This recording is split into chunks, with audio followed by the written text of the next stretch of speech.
This is the Fox 5 RebZone Sports Show, sponsored by R.C. Willey and Levitt Law Firm. Good evening and welcome inside the Red Zone, coming to you from Laramie, Wyoming, after the Runnin' Rebels' thrilling come-from-behind overtime victory over the Cowboys. Kevin Bollier alongside Runnin' Rebels head coach T.J. Otzelberger.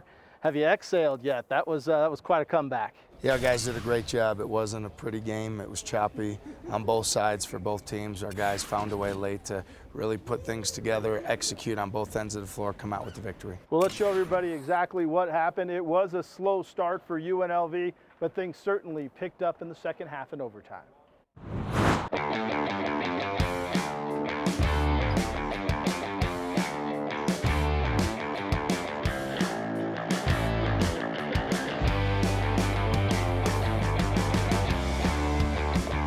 A Saturday showdown in Wyoming as the Runnin' Rebels did the do-si-do with the Cowboys. Wyoming jumped out first. The alley-oop to Las Vegas product A.J. Banks. Hunter Thompson connected from downtown, and Jake Hendricks hit back-to-back threes as the Cowboys opened the game on an 11-1 run. UNLV fought back in it with the long-range game with threes from Jonah Antonio, Bryce Hamilton, and Vitaly Shebel. Then Hamilton got an inside bucket and the one-hander in the lane as the Rebs cut it to 2. But late in the half, Hunter Maldonado got the bucket in the bump, and Wyoming led 27-22 at the break. In the second half, Amari Hardy came out on fire. He scored the first 7 points in the lane to beat the shot clock. Then he buries one from downtown, and he got this one to go in the lane to give UNLV its first lead of the game. Kwame Marble countered, stealing the pass and heading the other way for the deuce and the dap. Then dropping a 3 as the Cowboys lassoed the lead back. It would be back and forth the rest of the way. Antonio hit a triple, and on the other end, Hendricks strikes again from deep on 2 straight Wyoming possessions. Donnie Tillman got revved up, driving baseline in traffic. He gets the hoop and the harm. Then Tillman grabs his own miss and puts it back. Antonio hit a corner 3, and Nick Blair gets 2 in the lane as UNLV went back on top. But Marble hits a 3, and Mbake John went for the windmill dunk and missed. With Hendricks hitting a trifecta on the other end, the Rebels were down 6 with 1:43 left. That's when things got wild. Marvin Coleman dropped a 3, and Hendricks, who shoots 88% from the free throw line, missed 2 from the charity stripe. UNLV gets a tip-in on a miss on the other end to cut it to 2, and Hunter Thompson missed 2 free throws with 43 seconds to go. On UNLV's next possession, shot clock winding down. Tillman goes strong to the hole and he gets fouled. He buries both free throws, and we were headed to overtime, tied at 63. UNLV caught fire in the extra period. Coleman got them out of the gate with a 3. Antonio followed with another, and the dagger delivered by the Aussie with 1:28 to go. It certainly wasn't pretty, but the Runnin' Rebels got it done in the end, picking up the huge win in overtime on the road, 78-69. It's huge, just a conference win on the road. We go back home now. Next game, it's just that much more momentum, for us, to grind this one out in overtime, finally, get a couple. We've been battle tested, like I said before, so to get this one is big. The whole energy of the team was that, we've been here before, we've been down before against good teams, bad teams, doesn't matter. We was we got to pick it up and just stay together. That's it. Bring more energy, especially defensively. We're battle tested. I tell the guys all the time, Coach tells us all the time, we've been here. We've played, I don't know how many games in overtime. So, obviously, down those in those moments, we're confident that, we want to win. We want, we're battle tested, like I said. Let's dive into this one, and let's begin at the end. You're down 7 with about a minute and a half to go. What's the strategy and the mindset to kind of keep everybody focused on one goal? Well, I think more than anything, you want to keep your guys focused in the situation, playing the time and score. Marvin Coleman did a great job for us, hit a big 3. He had been in foul trouble, but he kept himself in the game by communicating, being a great teammate and a leader on the bench. He hits that shot. We go to the timeout, and now we're down 4. And so we wanted to talk to our guys. It was our last timeout, so we need to talk to them about every scenario that could transpire. Nothing more impactful than late having Donnie Tillman at the line knocking in 2 big free throws. And then when you get into overtime, how important is it to get that first bucket and get the lead in the game in overtime? It's huge, and again, Marvin Coleman, I mean, a big shot from 3, and then followed up with Jonah Antonio at the big 3 to give us some separation. It's really important to get off to a great start and to get that confidence and energy. Our guys were tremendous in the huddle, and that carried to the floor. You knew that this was going to be a defensive type of game. That's Wyoming's bread and butter. And it was a slow start out of the gate as Wyoming jumped out to that 11-1 lead. And it really was kind of a defensive struggle on both ends of the floor in that first half. Yeah, they did a great job disrupting our rhythm, going from man to zone, and then they stuck with zone for a fair amount of the game to try to take our guys away from being able to penetrate and drive the ball. Felt like in the second half we were able to attack a little better. Hardy got us off to a great start. We tried to drive it from the corners and keep the ball on the move. Guys were great that way, and then I think rebounding-wise, as the game moved on, we settled into who we are. I think it was 31-11. Over the second half and overtime, and that's been a characteristic this team needs to have to be successful. They brought it today, especially late. When you get a gritty, grinded out road win in conference like you did against Wyoming, what can that do for the team moving forward here over the next couple of months? It proves to them that even when there's adversity, that they can stick together and fight through it. We try to spend a lot of time with our guys building those relationships and that chemistry. Those are the type of things you see in a win like that, and hopefully it can springboard us forward as we continue in the conference play. Well, let's continue our look back at the week. The road trip began on Wednesday as the Runnin' Rebels took a trip to Idaho's capital city in Boise.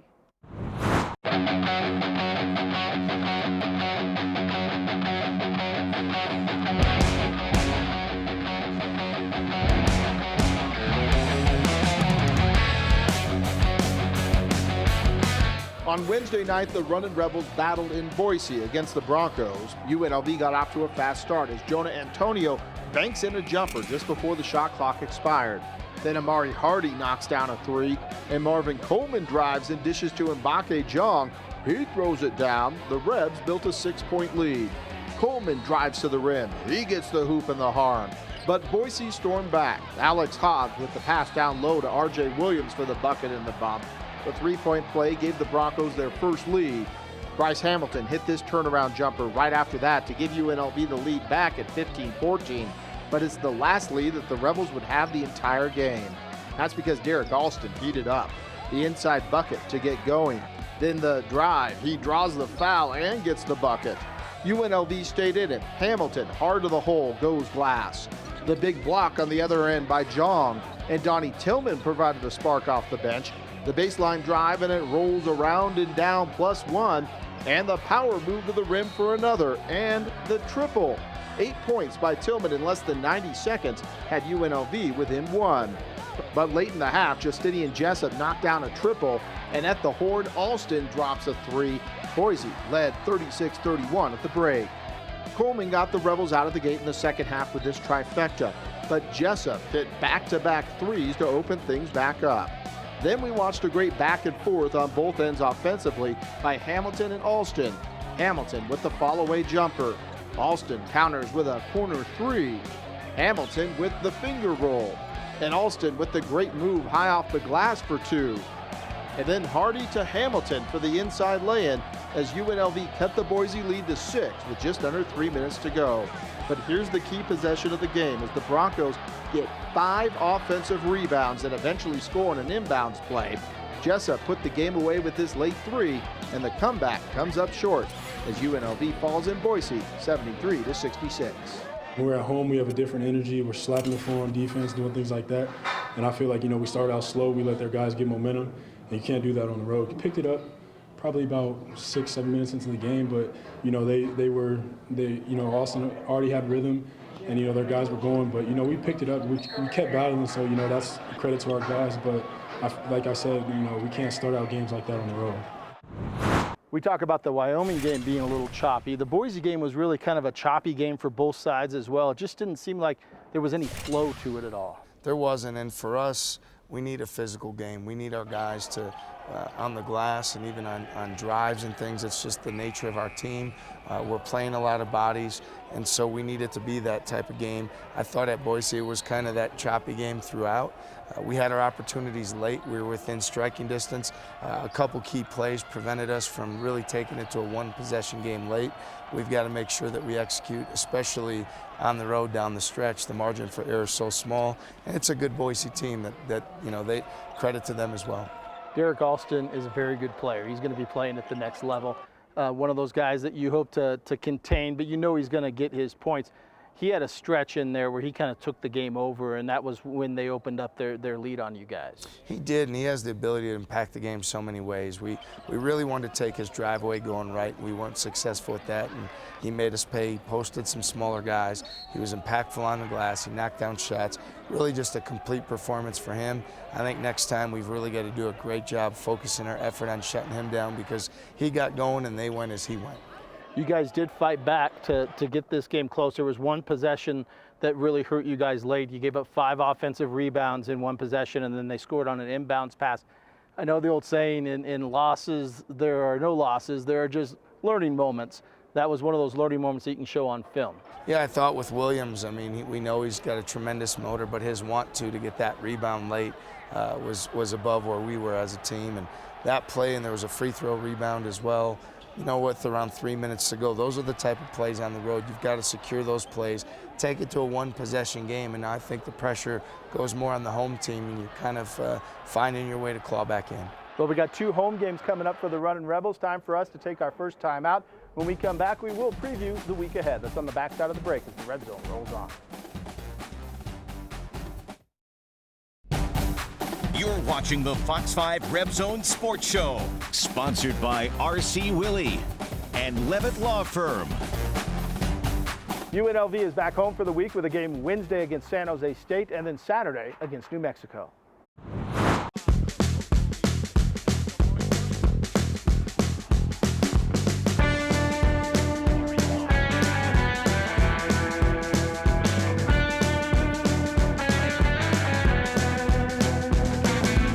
Wednesday night at the Thomas & Mack, San Jose State rolls in, and for fans that think this is an automatic W, think again. The Spartans have been competitive in games during the conference season and have already knocked off New Mexico and UNR this month. Since the first of the year, they've averaged over 100 points per 100 possessions and are starting to get hot from three-point range. But it's Jekyll and Hyde for this team offensively that still has struggled shooting the ball on most nights. Defensively is where the Spartans have seen their downfall, giving up 77 points per game. San Jose has played more zone than they have in the past after another roster turnover. Recruiting is not easy at a place where facilities are the worst in the conference, but their head coach says they've had to take a different approach to getting good players in. At San Jose, we want guys that want to be at San Jose. It's still 94 by 50, right, and a 10-foot rim, and that's all we really need. I mean, yes, bells, whistles. I mean, in terms of facilities, yes. I mean, yeah, okay, that'd be great, but that's not what we are trying to sell per se. We're trying to sell Silicon Valley. Obviously, you know, we have a diverse campus. You know, the demographics are very diverse as well. And there's a lot of opportunity there for kids after they play. On Saturday, New Mexico comes to town, and the Lobos have been on a roller coaster, both on the court and emotionally over the last few weeks, with some suspensions and turmoil that have turned their hot start into a mediocre beginning in conference play. As usual, New Mexico can shoot it, leading the Mountain West in field goal percentage and having the #1 scoring offense with 80 points a game. Paul Weir knew that he'd have that before the season started when we talked to him. We put together a nice little group. It's got good depth, good balance, very good offensively. Just going to be a question of what we're going to be, what level we can get to defensively. Defense has been the issue, as they are the second worst scoring defense in the league, giving up 72 points per game. But they do lead all teams with steals at 7 per game. This is a competitive group led by a competitive coach who knows that his team is the one doing the hunting, even though he'd rather be the hunted. most people will be lying if they didn't admit that they'd want to be a hunted. I mean, you want to be the best, so you at least like to start that way. If you don't happen to be in, you can use that from a motivational perspective, the more the merrier, but I think it'd be much rather to be the former than the latter. New Mexico loves to draw fouls to get to the free throw line. They lead the Mountain West in free throw attempts. UNLV will have to be disciplined to make sure that they stay in this game. Let's begin with San Jose State, and this is a different San Jose State team than Mountain West fans have seen in the past. Yes, they don't have maybe as many wins, but this is a team that is right there in a lot of games, and they have won a couple of games against two very good basketball teams in the conference. Yeah, they're a very dangerous team. They're playing with a lot of confidence right now. They're one of the taller teams, not only in the conference, but across the country. They play a lot of matchup zone and mixed defenses, which can be challenging to play against. And once you start to believe you can win, things can really turn over. That's where their program's at right now. They also are a team that likes to throw up a lot of threes, and they've started to heat up a little bit. So perimeter defense is going to be big in this one. It really is. We've got to guard that three-point line. We've got to contest on the perimeter. We've got to do a better job locating shooters than we did here today. I think if we can do that, we have a great chance to be successful. All right, so then Saturday, New Mexico comes to town, old rivals with UNLV. These are always games that seem to kind of be tough, and even though they get up and down the floor, it is turned out to be physical. This is a New Mexico team that can do both. They're very athletic, and I think they get up and down in transition. They can also play in the half court. They're also a great rebounding team. They've got positional size and athleticism across the board, and play a lot of different defenses as well. So it's a theme that we're going to continue to prepare for, and we have a lot of respect for their program and know we're going to have to be on top of our game come Saturday. You mentioned playing different defenses. Coach Weir is known to switch up a lot. How important is it for your guys, especially your point guards, to pick up on what's going on here and kind of get everybody set in the right position? That recognition is really important. You have to be able to come out and get your guys organized and do it quickly, because you don't want the defense to put you on your heels. You don't want to be holding the ball, walking it up. You want to play with pace and energy, and I think that's what the switching defenses can do. So we encourage our guys to really keep that ball on the move. Time for us to take another break. When we come back, we're going to feature Bryce Hamilton. That's coming up next in the Red Zone. You're watching the Fox 5 RebZone Sports Show, sponsored by R.C. Willey and Levitt Law Firm. Bryce Hamilton is out to prove that there is no sophomore slump. He has been working hard, and his game has been improving as the weeks go on.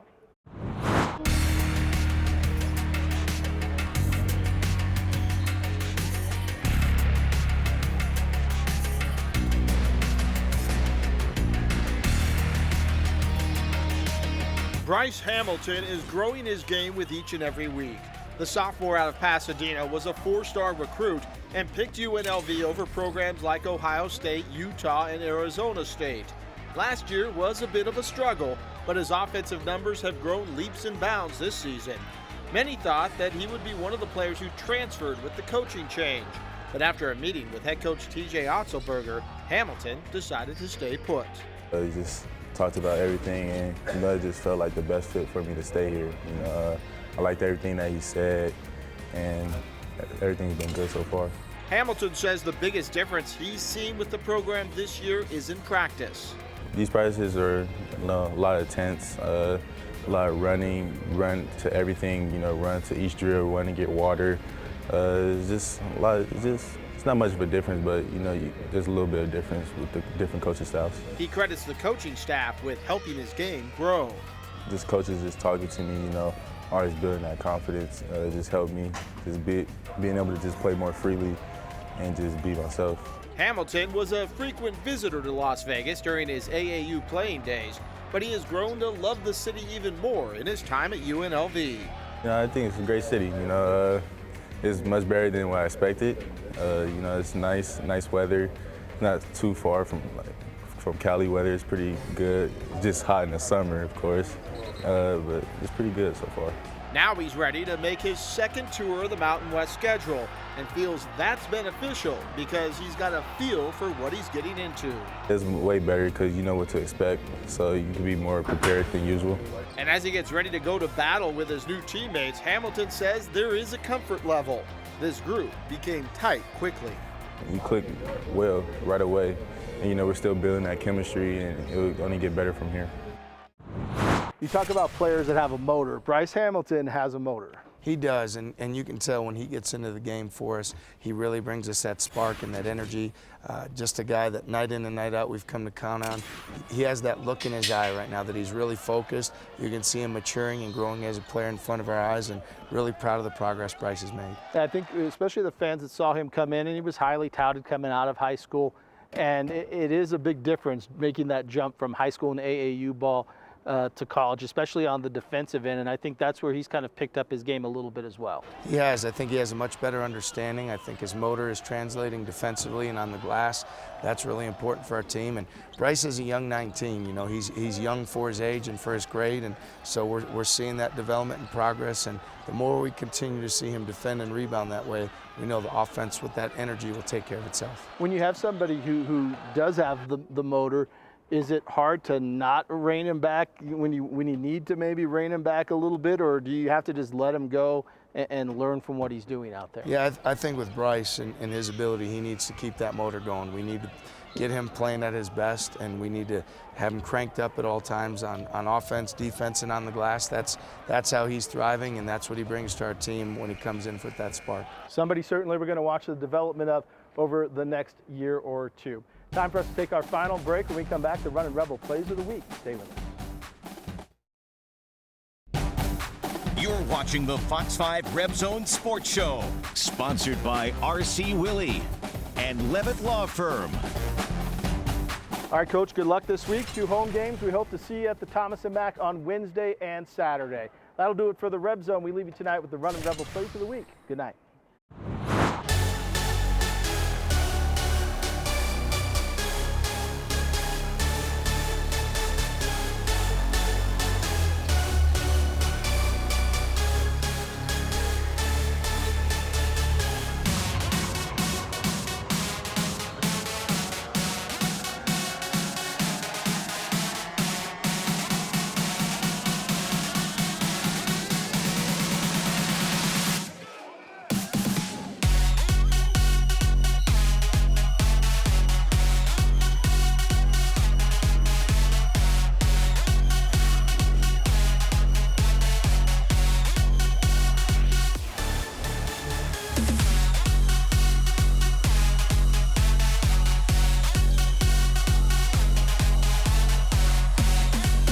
The RebZone Sports Show, sponsored by R.C. Willey and Levitt Law Firm.